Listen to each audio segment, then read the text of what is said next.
ভূমিকম্পে পুরান ঢাকার ইটের রেলিং ভেঙে লক্ষ্মীপুরে বাবা আব্দুর রহিম এবং ছেলে আব্দুল আজিজ রিমনের মৃত্যুর ঘটনায় পরিবারের স্বজন ও এলাকায় নেমে এসেছে শোকের ছায়া।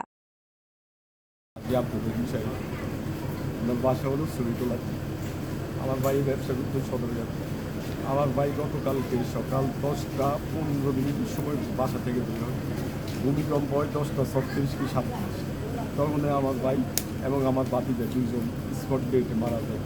পরিবারের সদস্যরা এখনো বিশ্বাস করতে পারছেন না, একই সঙ্গে পরিবারের দুইজনকে হারানোর এই দুঃসংবাদ। থেকে আমার ভাইকে ফোন দিছি, ফোন দেওয়ার পরে দেখলাম যে ভাইয়ের ফোন বন্ধ।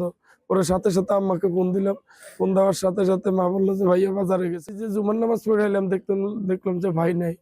পরে গেলাম আপনার মিটফোর্ড হাসপাতালে, আমার মেজো ভাইরে লইয়া গেলাম, যে মর্গে দেখি যে আমার ভাই প্লাস ভাতিজা দুইজনে ওখানে পড়ে আছে। শনিবার সকাল 9টায় উপজেলার আসসুন্না মাদ্রাসা ও মসজিদের মাঠে বাবা ছেলে জানাজা অনুষ্ঠিত হয়। লক্ষ্মীপুর সদর উপজেলার বশিকপুর এলাকায় আব্দুর রহিম পরিবারের সঙ্গে পুরান ঢাকায় বসবাস করতেন। শুক্রবার সকালে ছেলে রিমনকে নিয়ে বাজার করতে বের হন তিনি। ঠিক সেই সময় ভয়াবহ ভূমিকম্পে ধসে পড়ে ইটের রেলিং। ঘটনাস্থলেই মৃত্যু হয় বাবা ছেলের। রাজনৈতিক দল, সামাজিক সংগঠন সহ সর্বস্তরের মানুষ জানাজায় অংশগ্রহণ করেন। বাবা ছেলের মরদেহ ভোরে বাড়িতে পৌঁছাতেই কান্নায় ভেঙে পড়েন স্বজনরা।